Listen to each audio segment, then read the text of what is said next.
எதிர்பார்ப்புலே ரொம்ப மோசமான எதிர்பார்ப்பு, நம்மளை 4 பேர் புரிஞ்சுக்கலையே அப்படின்ற ஒரு எதிர்பார்ப்பு. முதல்ல நம்மளை நாம நல்லா புரிஞ்சு வச்சிருக்கோமான்றதே ஒரு பெரிய கேள்விக்குறி. அதுக்கு இல்லைன்னு தான் நம்ம பதில் சொல்லணும்.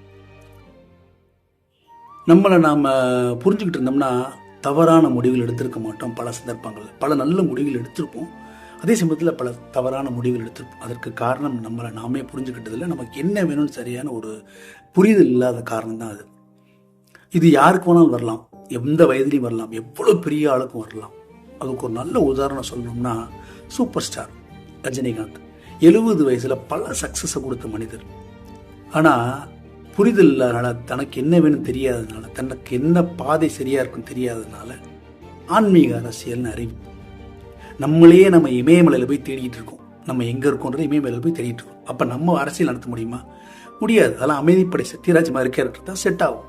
அது புரியாதனால, தெரியாதனால தவறான முடிவு. 70 வயசில் அவ்வளோ சக்ஸஸை கொடுத்தவர். அதுக்கப்புறம் ஒரு வருஷம் கழிச்சு இது தவறான முடிவு, நமக்கு செட் ஆகாதுன்னு சொல்லி முடிவை மாத்துறாரு. அப்போ எப்போ வேணாலும் நடக்கலாம் இந்த புரிதல் இல்லாத தன்மை. அதே மாதிரி நம்மளை தங்களை தாங்களே நல்லா புரிஞ்சுக்கிட்டவங்க பல சாதனைகளை படைச்சிட்டு போயிருக்காங்க. ஒரு நினைவு சின்னமாக வாழ்ந்துக்கிட்டு இருக்காங்க, வாழ்ந்துட்டு போயிருக்கிறாங்க. பல பேரை சொல்லலாம் நீங்கள். மகாத்மா காந்தியிலேருந்து காமராஜர், தந்தை பெரியார், டாக்டர் ஏபிஜே அப்துல் கலாம், விவேகானந்தர், ஓஷோ, ஜேகேஎன் என்று அழைக்கப்படுகிற ஜித்து கிருஷ்ணமூர்த்தி, இப்போ நிகழ்காலத்தில் வாழக்கூடிய இசைஞானி இளையராஜா, ஏஆர் ரஹ்மான், இப்போ லிஸ்ட்டு உங்களுக்கு பிடிச்ச யாரும் போட்டிருக்க, மார்ட்டின் லூத்தர் கிங், சேகுவாரோ, யாரும் சொல்லிங்க.